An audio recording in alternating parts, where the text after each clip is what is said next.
What's up, everybody? Welcome back to another edition of Fourth and Go here on Heat Ratio Network. I'm Dave Gleckner. That's Marc Tomasini, and we're about to rip it up with all Philly sports. We got a little Sixers repping. We got a little Phillies repping. Got the Eagles in the news, and obviously the Flyers with the captain, the Drew, going down to Florida. Not for retirement, but to maybe win a cup. So we'll get into all that and so much more. Can't wait to talk it up over the next hour because that's what we do on Winning Wednesdays here with Fourth and Go. Let me bring him in. Taking a little Marc going to Marco last week, having a little fun in the sun. How you doing, brother? What up? What up? Yeah, I'm still smelling like a vacation. Got nice and tan. What's that smell like? It smells like every type of alcohol you could think of. I love it. I love it. Dude, it looked good though, man. What you have some 80s? Because I'll tell you, the week before the Players Championship, over on the other side of Florida was a mess. Yeah, no, it was perfect weather. It was like 81 every day, hot, nice breeze towards the afternoon. Couldn't beat it. Yeah, you're getting me a little jealous, but that's all right, man. That's what you deserved it. But now you're back in the house, back in the swing of things, and here we go, talking to the good stuff. We want to open tonight, obviously, with the Philadelphia Phillies. Yo, Cease, what's up? Sorry we couldn't make it out to the pub last night. I don't know if you did, but, man, basketball championship games, Marc detoxing, but we'll be back there very, very soon. With that said, let's open up with the Phillies. We've said it the last time you were on the show. I think the strike or the lockout just lifted because we were pissed 3 weeks ago. Yeah. And 2 weeks ago, they just lifted it. That day, I think, beat the deadline. So we got a little excited. We didn't know where this was going to steer us in free agency with the Phillies. I think both of us thought one big name for sure. And I know I was leaning Kris Bryant. I think you were. But after you see the numbers that he got and you realize that you got Kyle Schwarber plus Nick Castellanos for the same money, you did all right. And I'm very excited for the Phillies. I know it's going to be a bad defensive scheme. I know that they're going to have some issues out there fielding the ball, but they're going to mash. And I'm very excited. I think Nick Castellanos was a thorn in the side. He could hit anything on any part of the plate. The guy's just a natural hitter who has developed into a power hitter. He's also fun. He's we're going to like him here. He's going to bring some entertainment. And then Schwarber, on the other hand, obviously, neat thing about him is you can bat him anywhere. Throw him in the leadoff position. You can bat him down to 8. More than likely with his eye, he'll be more up top in the lineup. But the guy can play, and then you add those two pieces to a lineup, and you take away a stale McCutchen. You take away – well, you're really adding a DH spot, but you're just improving this lineup greatly. And I applaud them. They went over the luxury tax, and I applaud them. They had to do it. It's funny what before the season ended or when the season ended, whether a strike or a lockout was going to happen or not, there was the thought of what they could get. And honestly, we were all in on the Sterling Martes of the world. Yeah. Like looking at what we ended up with. Yes. Like I think you and I both, like you said, we wanted Kris Bryant, but what we got for Kris Bryant, we got in Schwarber and Castellanos. Like, you can't beat it. You now have your DH. You now have a left fielder. So 2 of the 3 outfield spots are solidified. Odubel's hurt, so probably Vierling's going to start the year in center.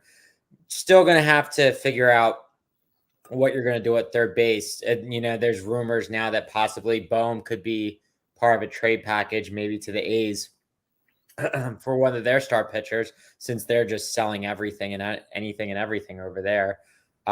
So that's quite a possibility there. So, we'll have to see what they can do about that. Going to be interesting. But, I mean, they're going for offense. They're just going to mash the ball. That's what they're going for. And just going in 10-9 barn burners at this point. And you know what? Even if they don't do what we want them to do, it's going to be fun. There's no way this lineup's not going to be able to. So much potential from top to bottom. I mean, the possibilities are endless. Like, and it just, I was happy when they signed Schwarber, obviously, but they needed to pull off a move like Castellanos to make you like, you know what, I'm all in on this team. And we know that defensively, they're not going to be elite, but you know what, they're going to hit. They're going to hit. That's what they've been lacking for a long time. No, that's true. And Cease checking in with going to the Phillies home opener. I'm so pissed. I'm glad for you, not pissed. But the A's, I think it is on that Friday, the 8th. It's the first day of my vacation. It's this whole the lockout and stuff pushing things around a little bit. Because me and the home openers were good friends. I've probably been in 90% of them in the past 25 years. So I'll miss this one, but hey, tear it up for me out there, Cease, because they're going to need it. They're going to need to hear that Philly love because I'm telling you, I think we got a lot of people that are excited for the team that they're going to put down there on Broad and Patterson. And speaking of that, and Mark, you hit some points there, and I definitely – the one on the A's is real interesting because there's I've read a lot of things that have been out there. You know how many dollars they've spent in free agency this year? Absolutely zero. Not a dime. Not a dime. That's a catastrophe. And they're selling, like you said. I think what was it? They've already who goes to the Braves? Captain? Matt Olson, the first baseman, went to the Braves. That's it. Yep. They were there too. Like, good. Well, was it Marte? No, he went. Was he traded to Florida before the offseason? No, he went Florida to the A's, then to the Mets now. Yeah, so then he left in free. I mean, he was leaving in free agency regardless. I mean, the A's are just. And so I think they got Bassett as the pitcher you're talking about. They have another good quality arm out there. If you were to tell me that Baum could get me one of those, let's get it done. Yeah. Because at this point, I mean, I like Alec Baum, but a lot of people say, you can trade prospects all you want. A lot of times you can win, right? If you bring back, major league talent. The prospects don't pan out. And I'm not saying let's give up on Baum yet, but if I can get a proven pitcher, because look at the starting rotation, because there was another point I would hit, and we'll come right back to that. But look at the starting rotation. I think it's solid. It's not, it's not going to blow you away, but it's solid. I mean, think Nola, Weaver, I think bounce back year from Nola. Wheeler may have a little regression. Suarez was fantastic last year. I think we can rely on him. Gibson. I forgot how good Suarez was. I was talking to my girlfriend's dad about it, and he's like, he had a 1.5 for like the second half of the season as a starter. And I was like, man. Right. And he was great. Gibson, I think, is a very solid 4. And then the 5 is where you got to be like, is Eflin back? Who knows? If you do have a healthy Eflin, then that's a great 5. It is. It's a 5 you can count on every. You don't have to worry about the VVs coming out there, the Victor or Vincent Velasquez and Vinny. No, you can just settle in and say, I can pencil these 5 in and we can rock and roll. But to add another and then maybe throw a Ranger back in the bullpen or something like that, it would be interesting.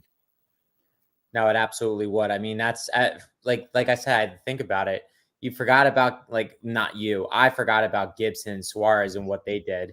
Right. Nola was disappointing last year. I mean, you got to hope that he figures it out. We'll see. But that can be. I mean, if they can figure that out, then they don't even need to worry about their defense. If their starting pitching is half decent. Right. And, we're going to see how their bullpen plays out. They signed Brad Hand. They Familia from New York. Yep.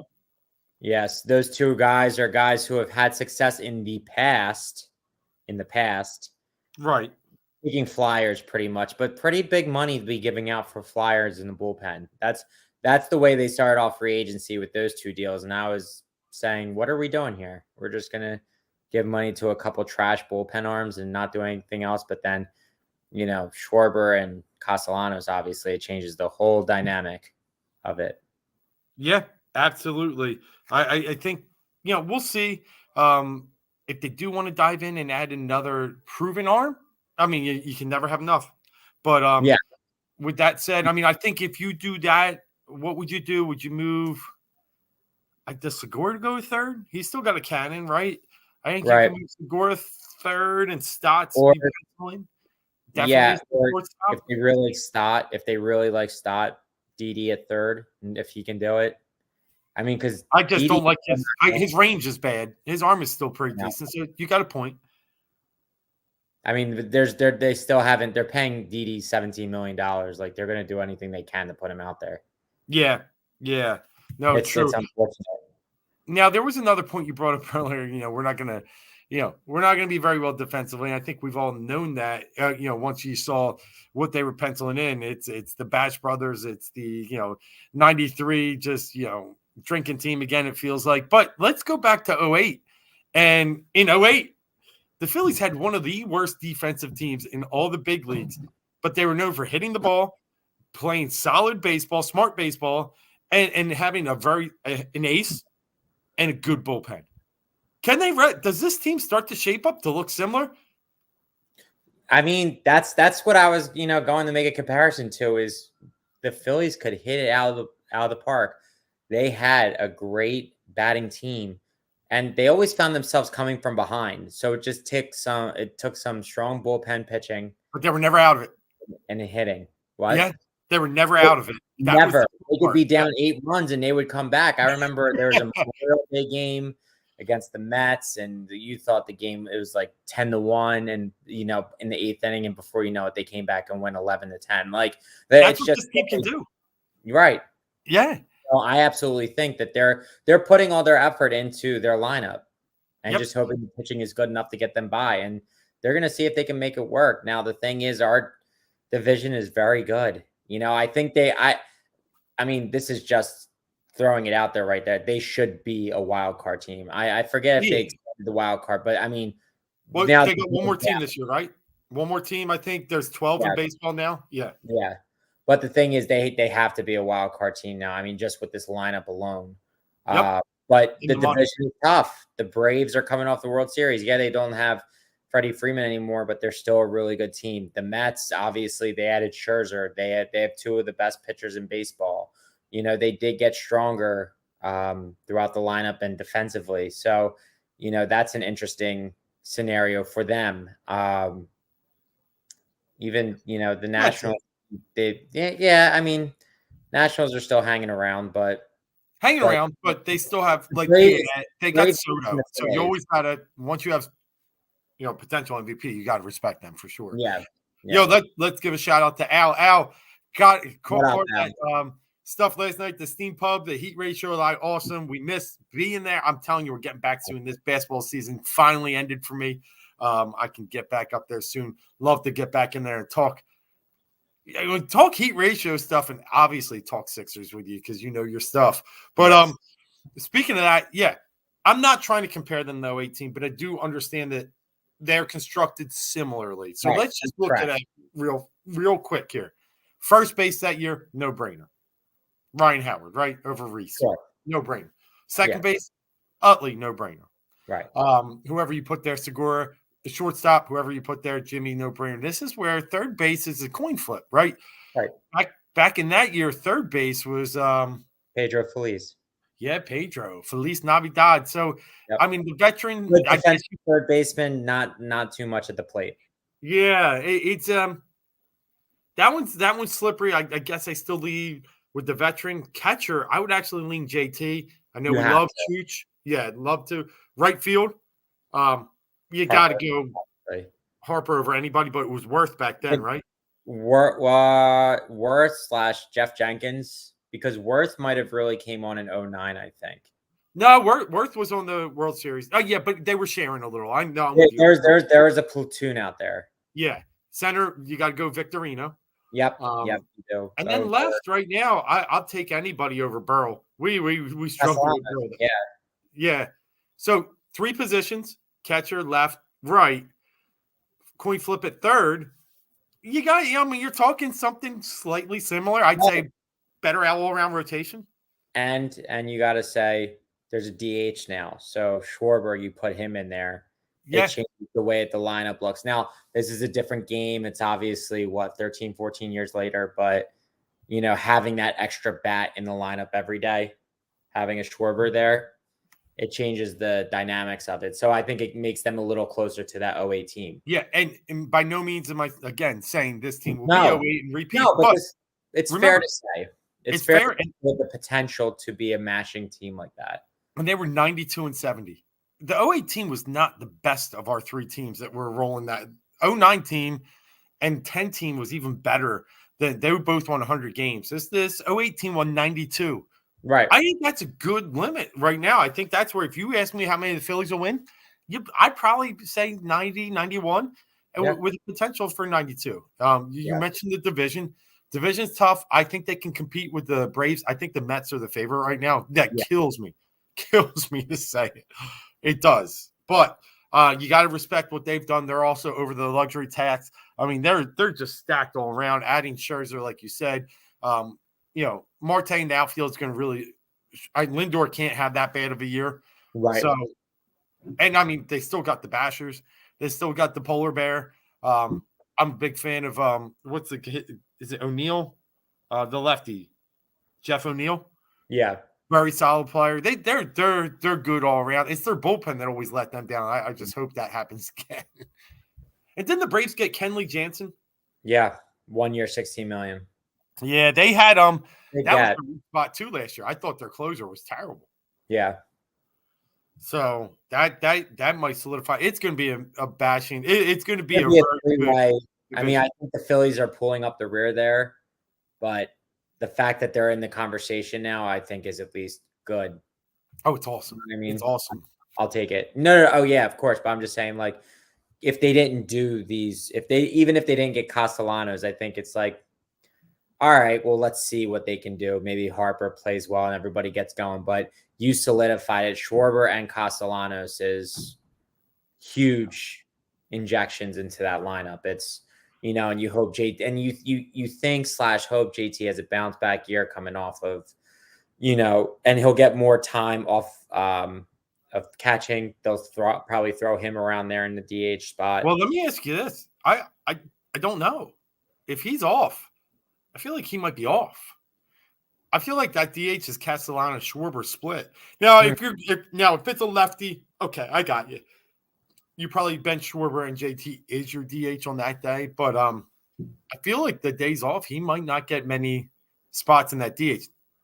Or does he go to first? That was going to be my other point. I was going to say maybe he gets thrown in the first. You have more flexibility there. Yeah, especially if Hoskins is on a cooler. If he's definitely on a bad streak, then yeah. I mean, that's the beauty, and I think they're just going to. Verlaine is interesting to me, right? He's one of their prospects coming up out of AAA. He played a little bit at the end of the season last year. Yep. I think he's like their 5th or 6th rated prospect. He could be a key to them. I think he's going to be a big because I'm not an Odubel guy. I'm just not. And he is injured. He's looking at like 4 to 6 weeks out, which I think is a good thing. You don't start off, the opener with Odubel in center. I think it's just a good pass, just moving out of that. You start off, you open your opening line, your starting lineup with Odubel. It just isn't a good look. No, it's not. But I get they took the easy route. Easy route's the right way. Easy money. Yeah, they're familiar. They understand what they have with him. They understand if he doesn't perform, they can bench him, and there's a lot of things. I think he's under their control. So I get it. And there's times that Odubel actually does play pretty well. He has decent coverage in the outfield, decent arm. It's bad. Your bad mate, he wouldn't kill you. Right. When you start to put the ball out, he can put the ball in the stands. Like I understand who he is as a player. He's somewhat fast. Like you said, he covers ground. He can mash, but he's undisciplined. He doesn't track balls well. His plate discipline is terrible. Pitch selection, it's frustrating. And then on top of that, look, he's made his men's or whatever. Maybe he has, maybe he hasn't with his whole situation. But it's just one of those moments where you look at it and there's nobody else. There was no other route that you could have gone. You know what I mean? That's what everybody like. People are. I never want him to play for this team. I get it, but it's not even that he's just not even good. He's serviceable, but it's just like you couldn't find anybody else. Yeah, couldn't. But I guess so. The only other thing, but you have to weigh it out. You have Castellanos and Schwarber you have to deal with Odubel. You know what? You just kind of bite the bullet. He's not. They didn't say he's our full-time starter. They've already made it clear it's a platoon. Maybe something else comes along throughout the season, or maybe Vierling takes a step forward. We'll see. Yeah, I mean, there is one other name that's out there, and I don't know what gets this done because he's a stud, but the center fielder for the Pittsburgh Pirates, Brian Reynolds, is supposedly they dangle him out there, but they want a king's ransom. Bomb's not a king's ransom, so I'm not sure the Phillies have a king's ransom. Right. But if they could get that sweet swinging lefty that covers a ton of ground, I think he's aged like 24, 25. He's young. Right. Man, He that, did. That would be cool. I think they did just settle on an arbitration deal where it's only like, I think he's. That's why. 7.2 million. He's so cheap. Yeah. Yeah, the two names, I guess, in Oakland, I said Bassett before. It was they're looking at Minaya or Montes. And I think Montes might be lefty. So that's where you could get, you could get Ranger back in the bullpen and still have a lefty in the middle. And I think that's okay if that's what you are able to get. But yeah, it's gonna be interesting. I'm kind of on the trade bomb bandwagon right now. Let's round this thing out. We got a lot of veteran players. The youngs are out there. Like, you might see a Stotsman mixed in, like you said. Verling might get mixed in, and then you got some guys. Nick Abell is still down there. Moniak, I don't know if we've seen the end of him. But the farm system's starting to grow. Recent reports, I saw them ranked 23rd, which is way better than the 29-30 that I've seen in years past. Yeah. So, it's going to take time to keep restocking that. But as long as we have veterans here, we have time. Right. And, that's what's going to be interesting. So I'm okay moving on from Bomb. I really am. Yeah. Yeah. I think absolutely it's something you have to look into and increase value because, there's so many times where we hold on to guys because we think that they're untouchable and then they end up doing nothing wherever else they go. You look at the Kyle Drabecks of the world and, we held on to him, for making other deals. And then he goes to Toronto and he doesn't, pan out to anything. I mean, and don't get me wrong, there's the guys that we let get away that play well, but if there's an immediate need, and with this team, like you said, we're an older team. It's, it's not a bunch of young guns. It's not like the A's who have a bunch of young guys, like all these A's, Rays, all those teams that don't spend money in free agency, but because they're so high in the draft each year, they get good draft capital. And they build up their minor league systems, the Rockies of the world. Like they all get these guys that are good. And then once they can't afford them, they just let them go. We're not in that situation. We're the opposite. We have the money. So we've made so many mistakes in the draft. The Eagles are similar. It usually is the same with all of our teams. All four of the teams do the same thing. They make mistakes in drafting. So they go and overcorrect them because they're in a high market and they need to be relevant.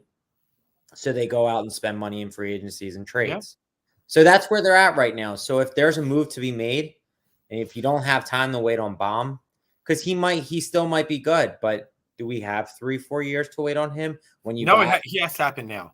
Right. When you have Harper off of an MVP year, you signed Schwarber, you've signed Castellanos, like. Wheeler office. You traded and then re-signed JT. You have Zach Wheeler. Aaron Nola is what he is, but you have a lot of guys that you have a matching team now. Now's the time. So if you can get a Brian Reynolds, or if you can go get one of the pitchers from the A's, or if you can even go get Kiermaier or something like that. Kiermaier was a name that I was still interested in.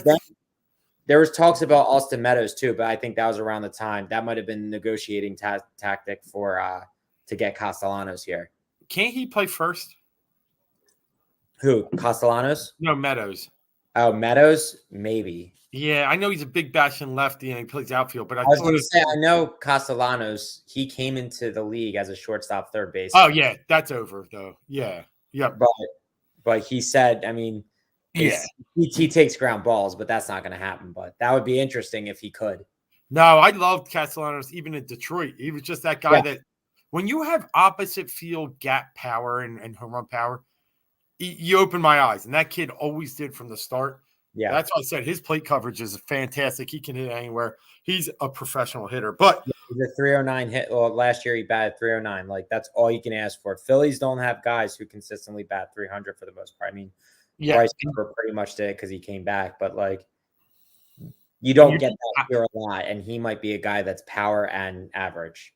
And when you take him out of Cincinnati, put him in CBP, I think you got a fair parallel. The parks play very similar. So it's not, I'm not worried about him going from Hitter's Park to somewhere where it's going to affect him. He's going to be just fine. Yeah. All right. That pretty much wraps up our Phillies talk right now. Good Phillies talk. I love talking baseball. I'm excited for baseball. I will leave with one last thing. When Harper came here, you said you were committed to winning. There were times when we kind of scratched our head and said, are you really? I'm going to say this offseason, and like you said last year, the re-signing of JT I thought was big. And Zach was last year? Zach was last year too, right? Yeah. So, we sit here and we add these pieces, and then we add more pieces again, and we hit this luxury tax. I thank you. And I really say that to the Phillies ownership. Dombrowski, I know you've succeeded everywhere you've gone, but the path to getting there with this team has kind of been circuitous. And finally, you kind of see a plan. Thank you. Bring back that passion down to that park, because that park is fun.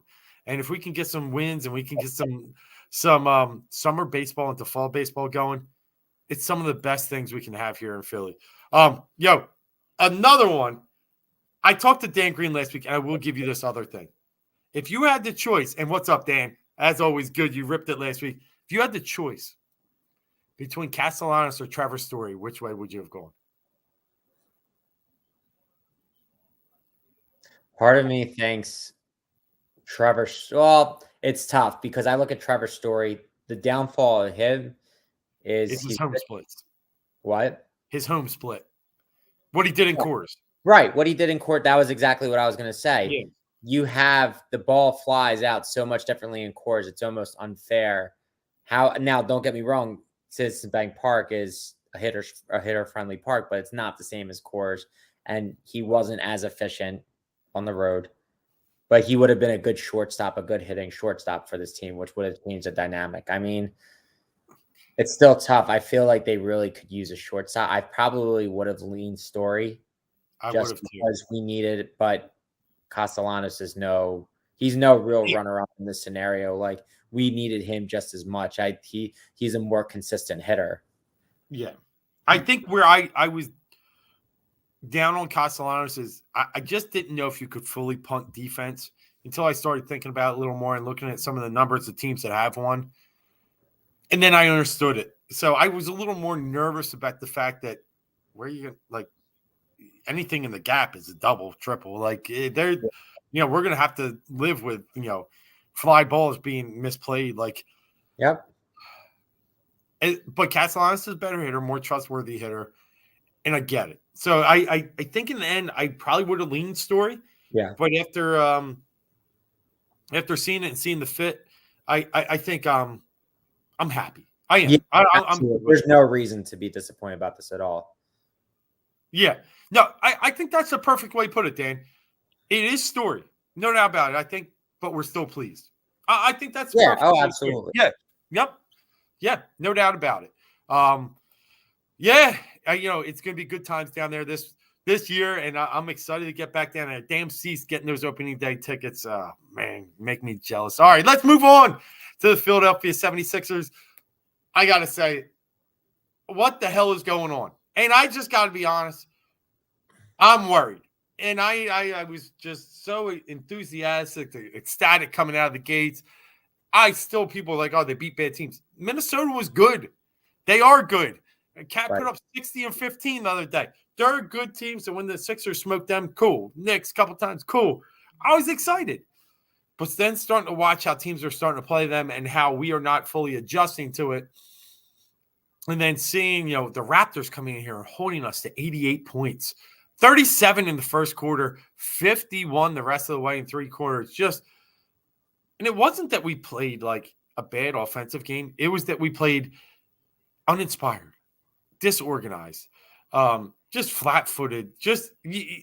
It brought me back to the days when Embiid doesn't play well. he sags his head and can't get out of it. And it felt like that again. And that scares the holy shit out of me because that's playoff basketball. We're not going to put up 125 in the playoffs every game. Right. We're going to have to win some of these 80, 90, well, hopefully not 80s, but 90-point games. Now, the game against the Heat the next night, that made me more mad because you saw Furkan striping it. You saw Shake, who I've been asking for every single goddamn game, playing 3 minutes, putting up over 20 when they needed him. And now Doc Rivers looks like he has a bench that he never plays. So right. I think I'm even more pissed after watching Monday's game. So I don't know. Mark, take it away. I hope tonight gives me a better picture. But right now, those last two games give me a lot of concern. The one thing about tonight is no LeBron, no AD, no THT.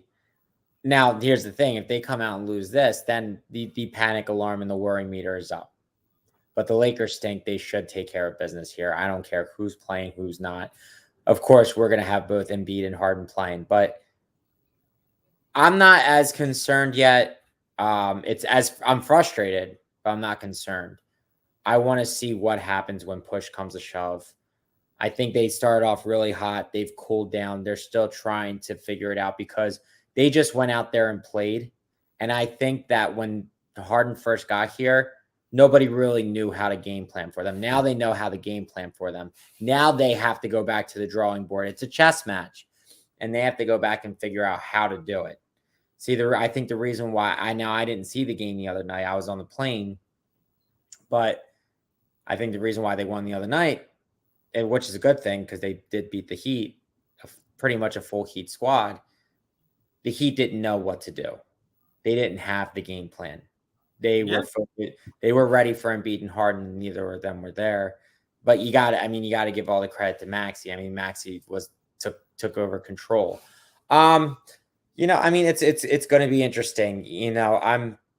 I would say my expectations have dropped just a little bit. Not saying that I think anything less than the Eastern Conference Finals, but I know it's a realistic chance that maybe it's not, especially with the way that Brooklyn's playing now, Boston's playing now. I mean, Boston's right there. I think things are changing. Brook Lopez is back for the Bucks. It's going to be tough. The East is packed. And we saw Toronto beat us. They're the 7th seed. I pretty much won. They had no Van Honestly, Vliet. the only teams that I feel comfortable against out of the top 8 seeds are Cleveland and Chicago. Yeah. They're the only ones that I feel comfortable beating. So we're going to see. It's growing pains. It's going back to the drawing board. I mean, Doc's got to earn his money here and figure it out. I can't say I'm a huge vote of confidence, but I'm not completely panicked yet either. I just want to see where they're at the very end of the regular season. Well, that's great that at this point you're not that worried. They beat the Miami Heat the other night, and you can say that they were unscripted, unprepared for what we were throwing at them. I don't necessarily buy that. It's the number 1 team in the East, and we just caught a hot streak. But here's my concern: those guys aren't going to be playing when we play the real Heat. They're not. Like, you're not going to get minutes out of Paul Millsap, who started that game. You're not going to see Reed come in the game. You're not going to get all these extra minutes out of Shake and Furkan. Yeah, Maxey killed it at the end, but that doesn't really give me a full litmus of what we do against the 2-3 zone. We wasted that night by sitting our players. Why didn't we sit them versus the Raptors if we're going to lose that game anyway? And then to claim that Harden has a hamstring, needs that rested. He looks old, and he looked horrible at the end of the Raptors game. They give him a chance to shine, to win the game, and he goes in and elbows the kid in the face while he's going up for the N1, and he shoots an air ball from 3 feet away. Flagrant foul, game over. And it's troubling for me. He can't even shoot threes right. I don't know if he shot higher than 30% from the field in the last 6-7 games. I know that can turn on a switch. I get it, but I'm starting to really be concerned that this team and him in particular can really do what we thought they could do when he came here. I think there's real reasons to be concerned. Real reasons. Embiid, he needs a night off every once in a while. Got it. Harden, you had about 14 before you came here. Like, come on, man. I don't know. I just Now they got the Lakers, they got the Clippers. One day in between, then the Suns on Sunday. CP could be back. I don't know if he will. There's rumblings he could, but these are games. I think we're best 3-4 seed in the East. I still think there's a lot of games that are coin flips and tough for us. Late in the season, we get Indiana twice, Detroit twice. Okay, we'll clean those up. We'll get 3. But Boston, like you said, it's on fire. Mm-hmm. We're not well suited to play anybody right now, except, I'm with you on Cleveland and Chicago, but we won't get either in this, the way they're playing. I know. I want to say I don't have enough of a sample size yet, in my opinion. Well, I mean, they barely beat Orlando. No, I know. What sample size do you need anymore? Like, what have they done to really say, oh yeah, when they played Brooklyn, got waxed? Like I know. But what tells you? Because when they came out and beat the Knicks twice, that we're going to be okay. You can't go. It's kind of revisionist history coming from you right now. Well, no, like I said, I was excited, but I see that I was wearing the wrong color glasses then, and that was just me, a lot of heart, not a lot of head. I see it now. I'm wondering what convinced me that they're okay. Convince you that they're okay? I'm just gonna say time. I'm willing to give it time. I'm willing them to gel a little more. I think it was gonna be, like I said, the one thing that I thought, I don't know if this year is 100% the year. I think it's paramount for next year that they got him now. Then this is their chance to grow and build, and they're going to go through tough times before they get to good times. And I just kind of think they have to ride this out, see where it is. You're going to see what Harden is. I mean, can he figure it out? He's got to right his own ship. If he rights the ship himself, this team is completely different. They're back to what they were doing at the beginning. He's got to get his legs back under him. It's all on him. Now the pressure's on. The pressure is on him completely, but he's got to get his sea legs back under him. If not, then they will go down with him.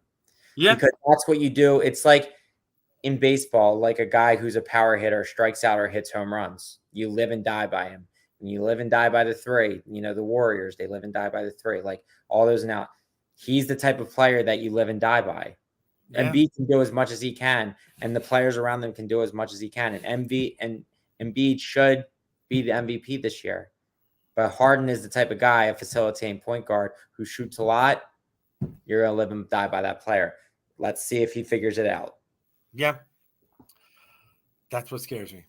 The guy that I'm watching that looks like he aged in like 2 weeks. I know. I see it too. I'm not sitting there and saying he's been playing great. He's not. Yeah. I'm giving him time to get his sea legs back under him. Yeah. All right.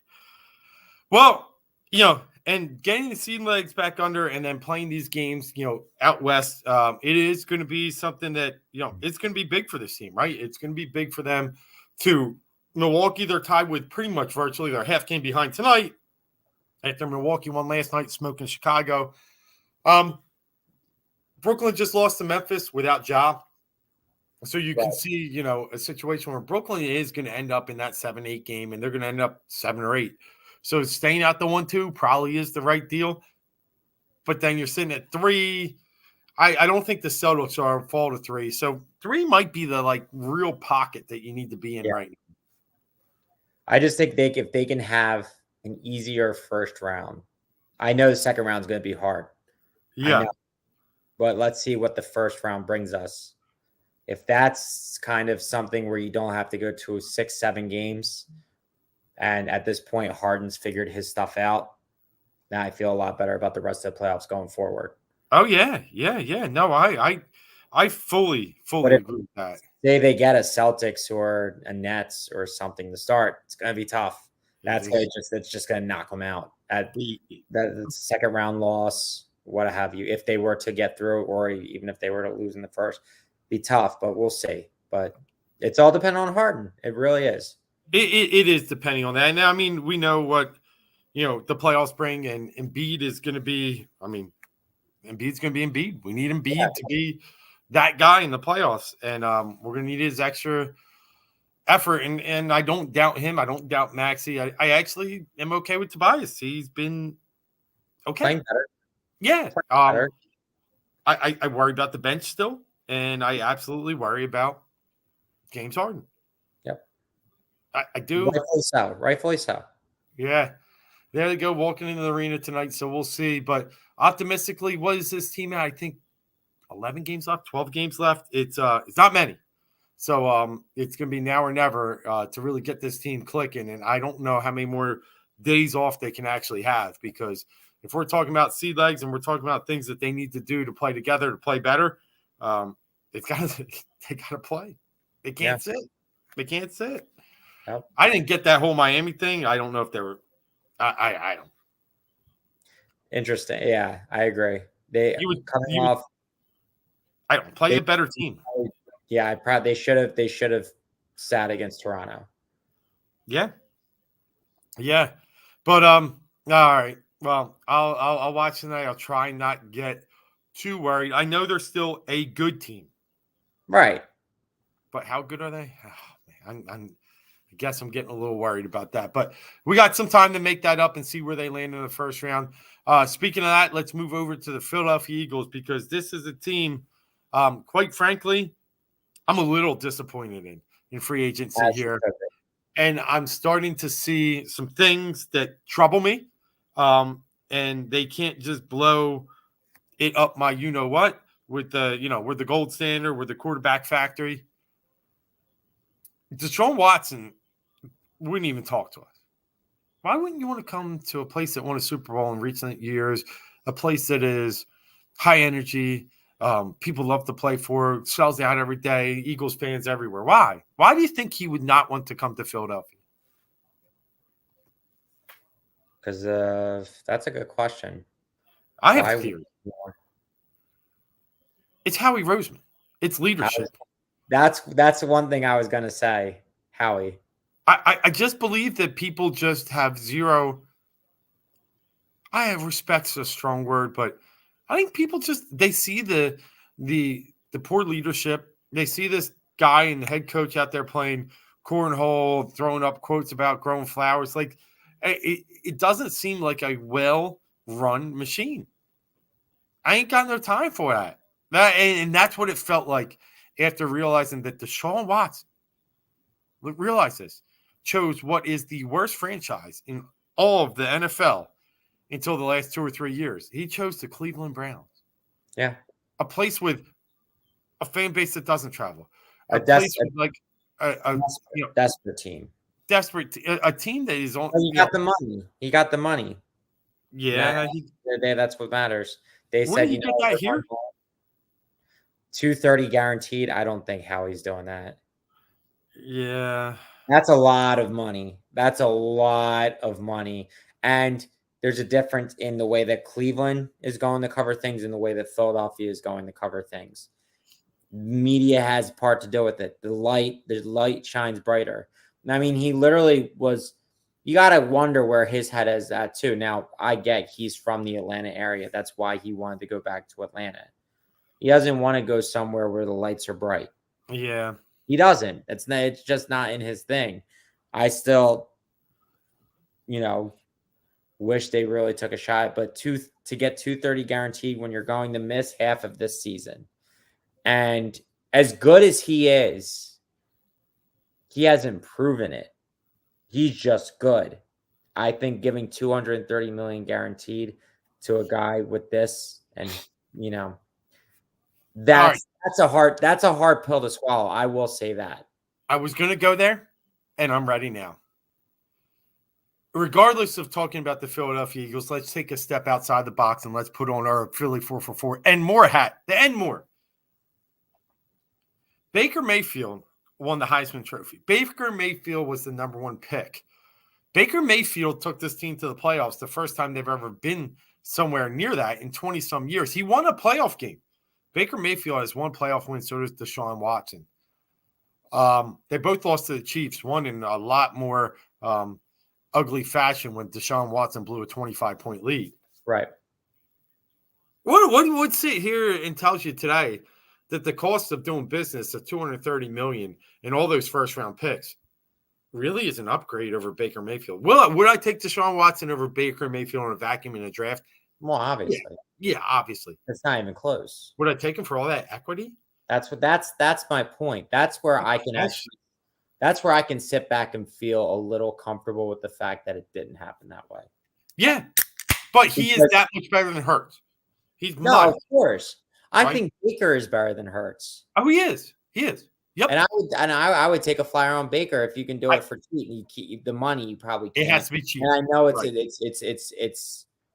and I know my problem is, and I know it's kind of a similar issue. I think Baker has a higher ceiling than Jalen. I know we've seen more of it because I really just don't believe in Jalen that much. And I think that if Baker's healthy with better weapon, the problem is we didn't do anything in free agency.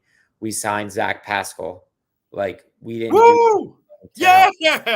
Zach Pascal, baby, Super Bowl. I would rather have Baker as my quarterback than Jalen Hurts, but that's not going to happen. And are the Eagles going to take a stab at Kenny Pickett? They took him out to dinner. Brian Johnson took him out to dinner. I don't know.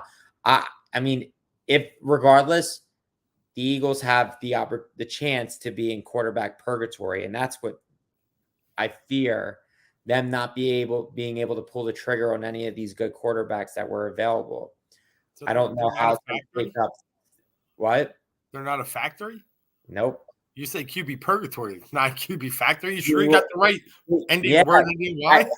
How quickly things change. They go from having Carson Wentz and Jalen Hurts to Carson Wentz is on his third team. Jalen Hurts is, completing 59% of his passes.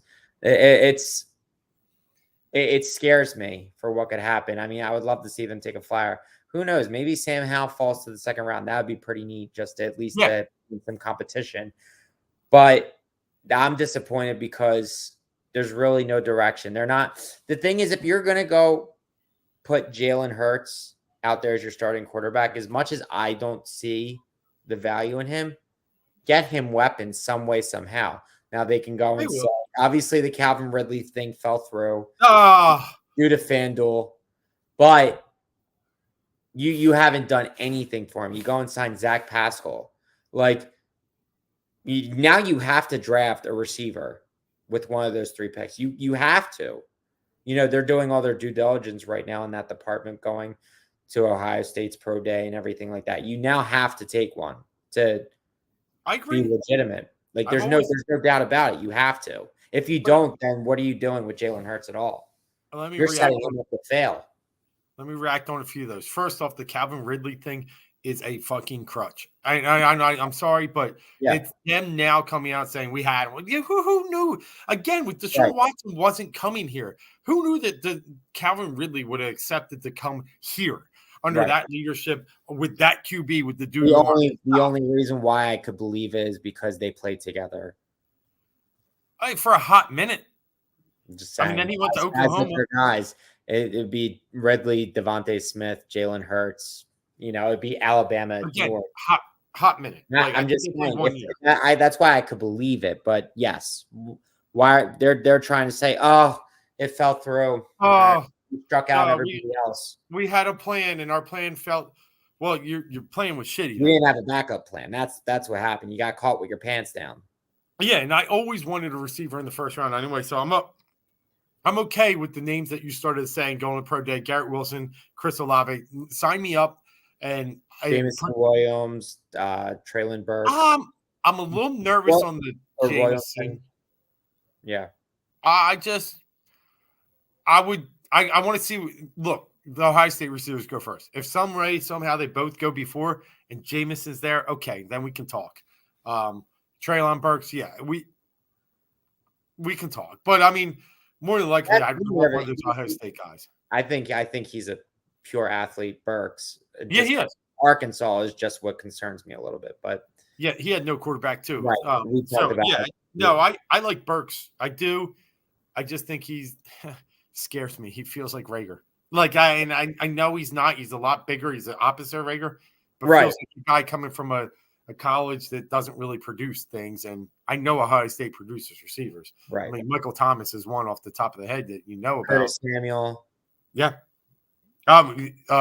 Kid down in Washington.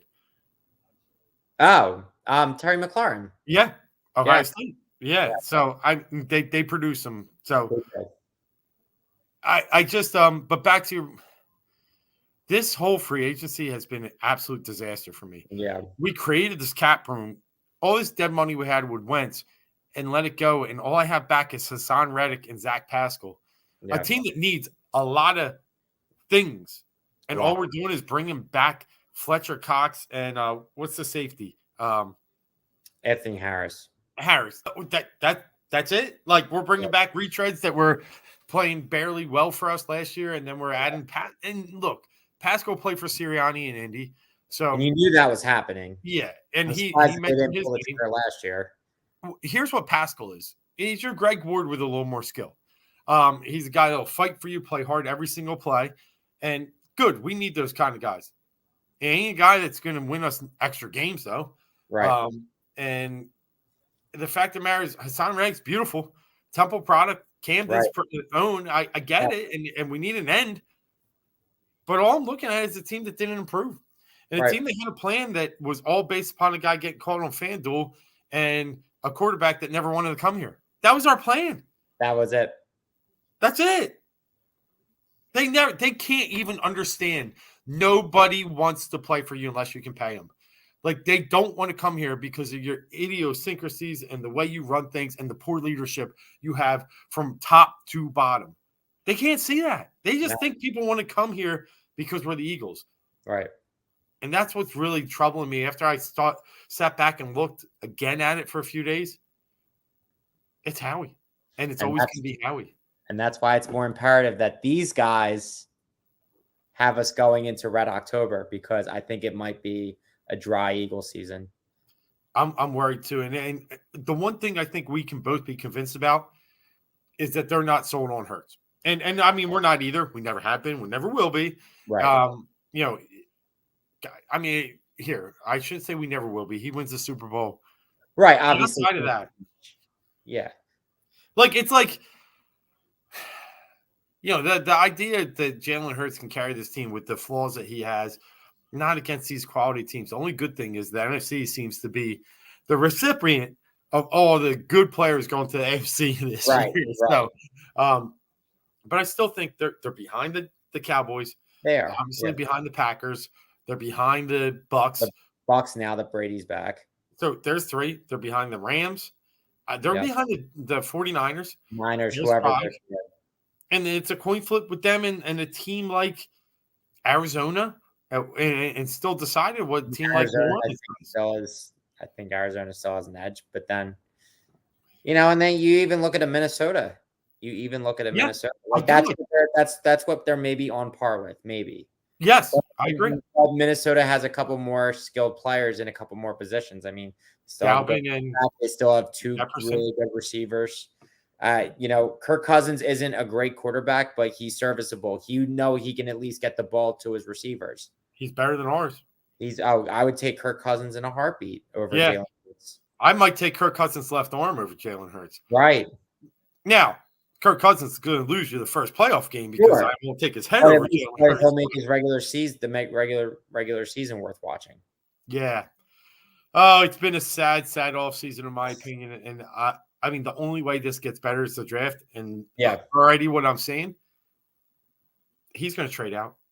Yeah. And he's just going to do it. He's just going to keep playing for next year. He's going to trade out, take a defensive tackle, and take a wide receiver. And that's probably what we're looking at. And I want, and in the perfect world, I'm still sitting there. I want the kid from Florida State, Johnson, the D end. Mm-hmm. I want one of the wide receivers from Ohio State, and I want Devin Lloyd. You line me up with those 3, I'm coming out feeling like a winner. Yeah. But, all right, that's Eagles talk. But I'm not ready to shift gears just yet. The NFL has been crazy since we've been out, Mark.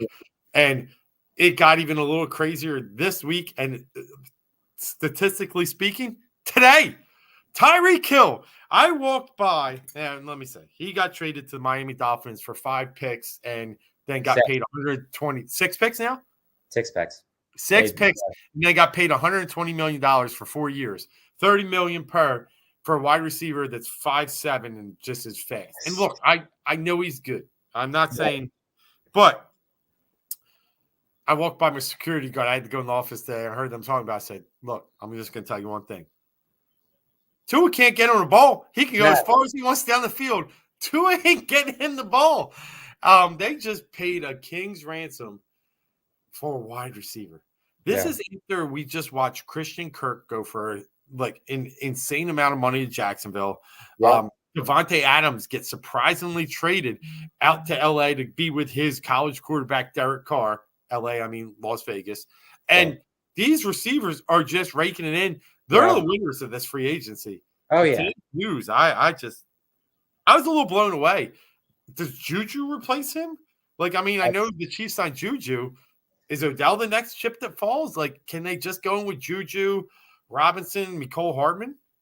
I don't know. I mean, there's also talks that they've reached out to Seattle about Lockett and DK. He's similar. Okay.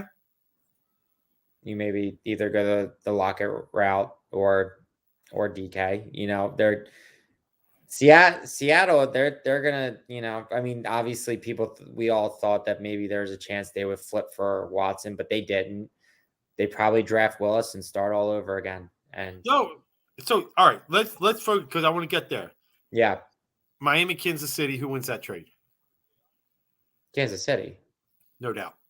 I mean, Tyreek Hill, I think and honestly, he'll be able to do some things because they do have Jalen Waddle, and you know they can open the field, and Hill will be able to catch the intermediate route passes, and he'll take a couple of them to the house. I like Gesicki, the tight end. He's solid. Yeah, right. They have a decent offense. They just signed Teron Armstead. That could be one of those though big free agent signing tackles. The left tackle. Yep. Okay. You know, they got Chase Edmonds and another running back. Well, they still got Myles Gaskin there, and but I could have swore they brought in 2 running backs, if I'm not mistaken. They did. It'll come to be, but the Chase Edmonds was surprising at the time because they paid him like $6 million annually. Like James Collins, I think, got the same deal. But from Arizona. Right. But the thing is, I think Hill will still get the ball, you know, the screen plays, and he'll be able to make some plays, but he's not going to be doing it nearly as consistently as he was in Kansas City, just because they had all the weapons there. They had Patrick Mahomes who could make anything happen. Yeah, I'm with you. Chiefs win that one. And where I think the Chiefs win is it feels like a Patriots trade. Why do you trade someone in their prime? They know something a little bit more than we don't. Or there's something back there in his background that's going to come out, or just like, listen, it's speed, right? It's speed. They're just like, he's going to lose a step. We're going to bank on that and cash in now. And that's what the Patriots did. I mean, when you see J.C. Jackson go to L.A. and you think that's a great deal, right? Yeah. Is it? And why would the Patriots let a stud quarterback out of their own grasp without franchise tagging him? Yeah. Why? The system fit. Well, that they brought back Malcolm Butler. And the only reason why they got rid of Malcolm Butler is because of what happened in the Super Bowl, and he went out and chased the money. And guess what? Now they get him back for 2 years, $9 million. But that's why this trade feels like the Chiefs are one step ahead of everyone else. Yeah. I agree. I think the Chiefs won this one. Really, the Jets and the Dolphins, who are the ones competing, I think it tells you all you need to know. And the fact that he was considering or torn between both. It shows you, I think, where he is, where the Chiefs are, what they say. New York, Miami. That's a tough choice. But I get why you go Miami. But New York's a fun time too. So that was a tough choice, probably. Yeah. The Sixers are actually losing to the Lakers. Pretty good watching Malik Monk and Stanley Johnson hit threes left and right while we have 14 points in 10 minutes and just turned it over again. Hey, one thing I did want to also touch on is the quarterback carousel. We talked about Deshaun, obviously.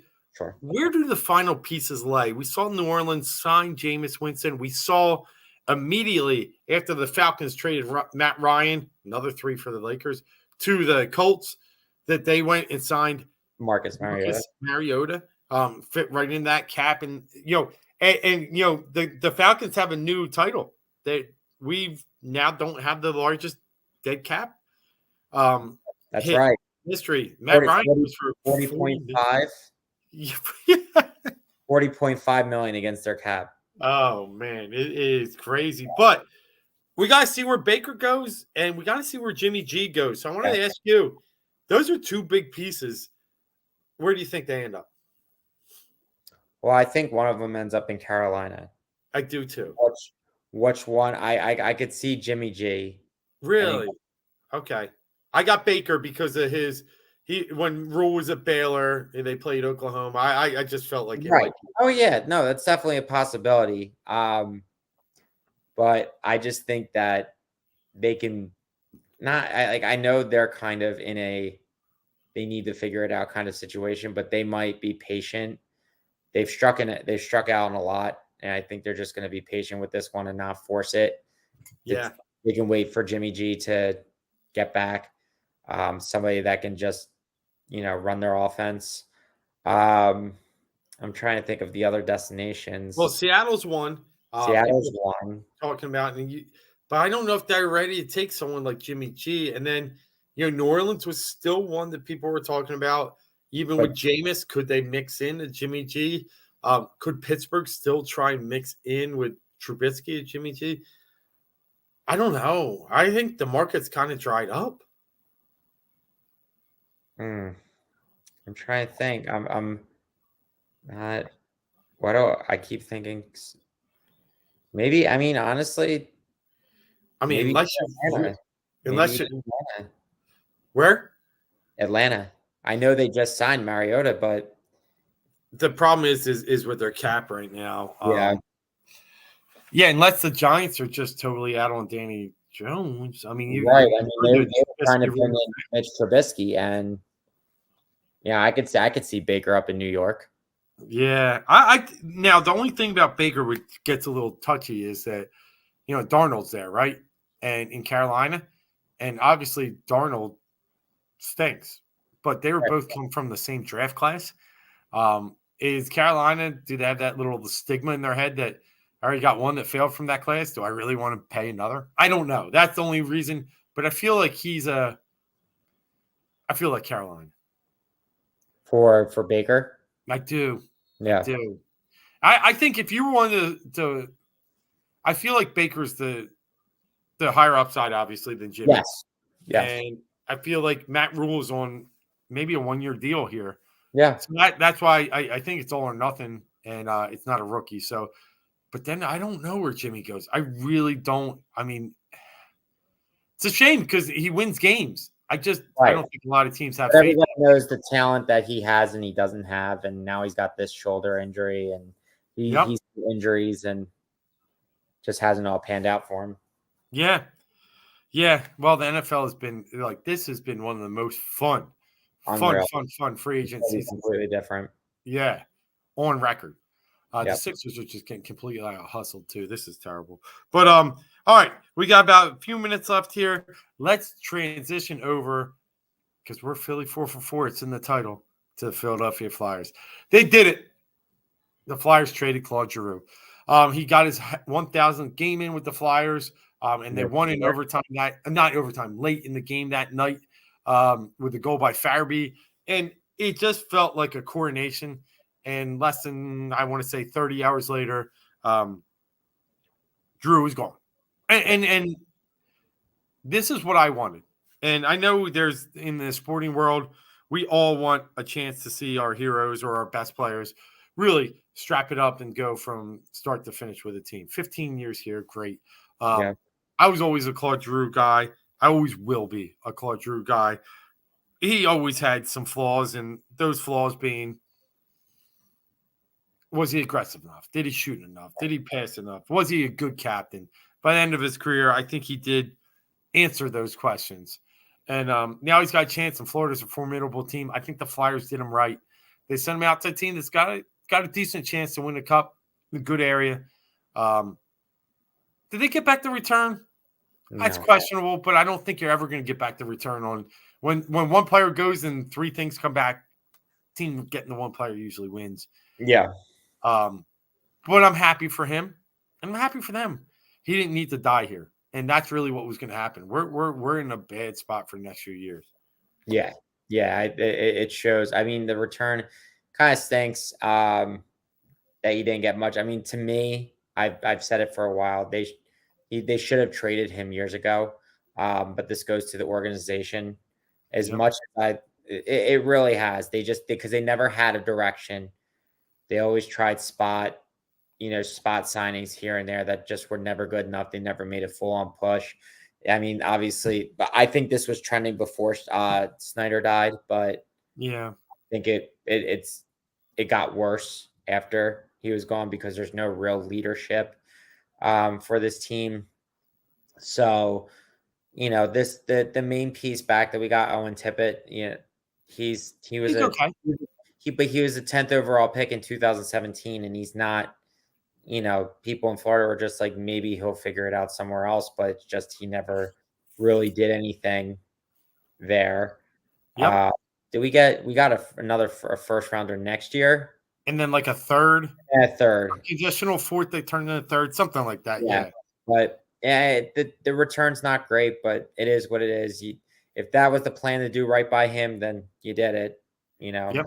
You got him over there. Who knows? Maybe this first round pick that they got from Florida, or maybe, I mean, look, you don't have to be the top pick in the draft to be an impact. You can be a good player like a Farabee or whatever, and you got players in the wings. You do, and hopefully they get a top 2 or 3 pick this year in the lottery, even though they're like the 5th. Yeah. Well, you look at it, and really what we've always kind of scratched our head at is with the Flyers is you've had this like older contingent, right? The Voraceks, the Giroux. You had this younger. You had nothing that really kind of bridged that gap, and you didn't know what this team was. Was it a veteran team? Was it a young team? And they could never find really a good mix. And I think right now it just tells you they're a team that needs to just go young. They got some middle players. They got Atkinson. They got some guys that can still play a little. But in the end, I think they just need to go and trust their young players. Yeah, they do, because they keep trying to hold on to being relevant with older players, and it just hasn't worked for them. Oh, not at all. They need to take the paper, crumble it up, throw it in the trash, and just start anew. Clean house, and let's get this going. They got guys like Cam York, Joe Farabee. Figure it out. Hope salvage what you have of Carter Hart. I mean, he's again better this year than last year, but he's still being fed to the wolves, it feels like. Anyway, yeah. So it's just they need to just get on a game plan, and I think the problem is you brought in Chuck Fletcher in hopes that he would bring his magic that he had with the Blackhawks and the Wild. I think Wild. That's where he was. Yep. Wild. And that he would, and then you're kind of holding him on a 1-year leash now too, because he hasn't been able to do what they've been wanting him to do. But what do you want him to do? And that's the problem. And I think, another, like in Minnesota, they're not a team that went out and drafted guys. Or I'm sorry, that went out and got people in free agency. You're expecting him to do that. They develop people in Minnesota. They did. You don't develop here. It's the problem. It's a typical. It's what I was talking about at the beginning of this episode. Our teams don't develop well, and that's the problem. Yeah. And then we go and sign, which I was a little shocked about. We signed Ristolainen right before the deadline. That's a decent deal for him, but why? You couldn't just trade him and get something back, and it just didn't seem like, to me, the fit. That I don't see the fit. I agree. I don't disagree with anything you said. The Philadelphia Flyers are just stuck in mediocrity. Yeah. And below that this year. But for all it's worth, they did the right thing for Claude Giroux. And that's and sometimes it's not the right thing for the franchise. But this time it was the right thing for the player. So go get him, G. I know the last time we sent someone out there that we really wanted to win that bad. They did. So, We'll see. I mean, Florida's got a lot to deal with. They're an awesome Eastern Conference this year. Florida is, though, right up there at the top. I know they still have teams like Toronto on their side and Boston, but over here, you still got the Carolinas, the Pittsburghs, the Washingtons, the Rangers. It's gonna be a fun playoffs. But with that said, hey, let's close it out with one quick thing. NCAA tournament.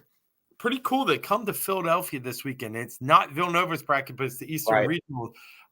North Carolina. I just want to hit on this real fast. They're coming here to play a UCLA team that made the Final Four last year. That's going to be a fun game in Philadelphia Friday night.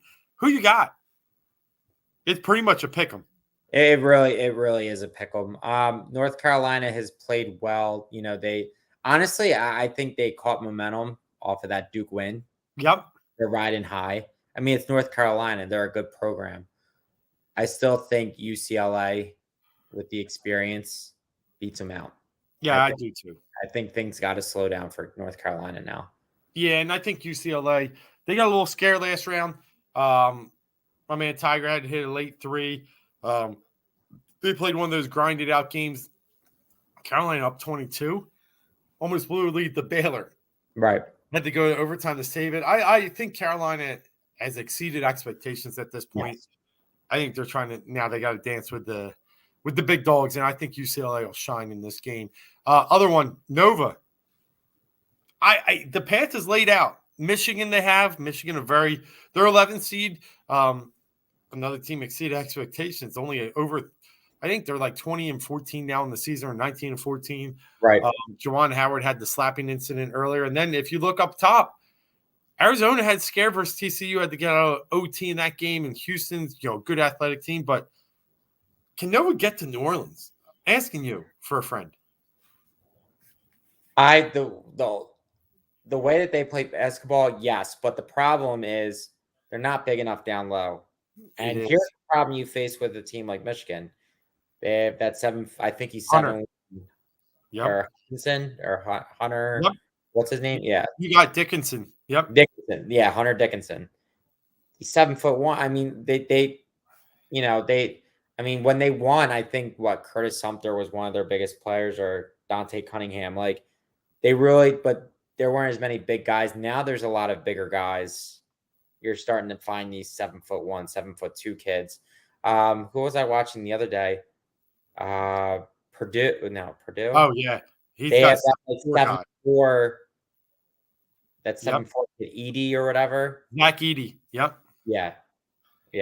So if they play somebody with size down low, I think it might be tough. Oh, it absolutely. Yeah, it did.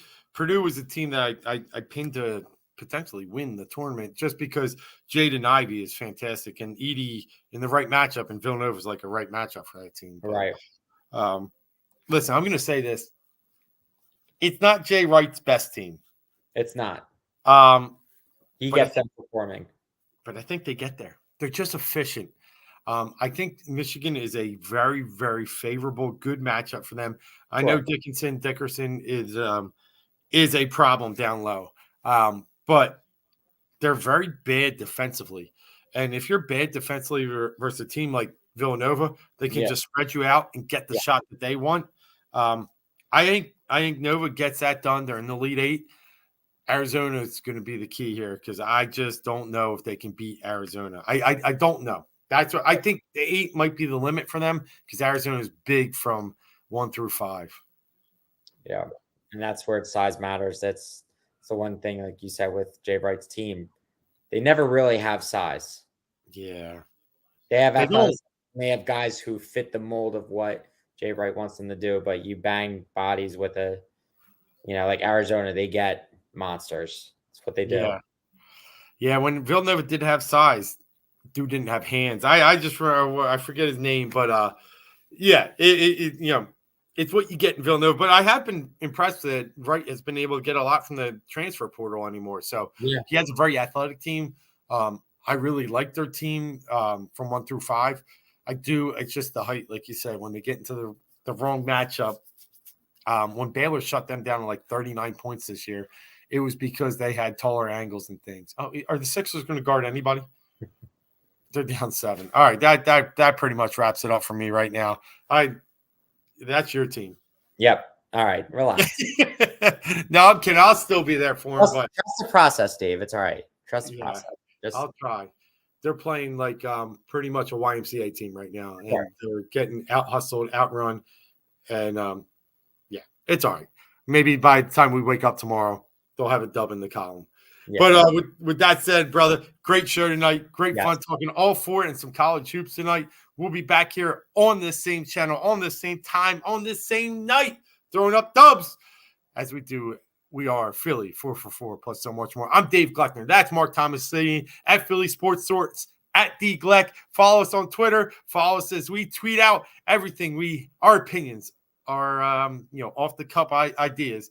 We're on there for you, the Philly sports fan. Until next week, producers.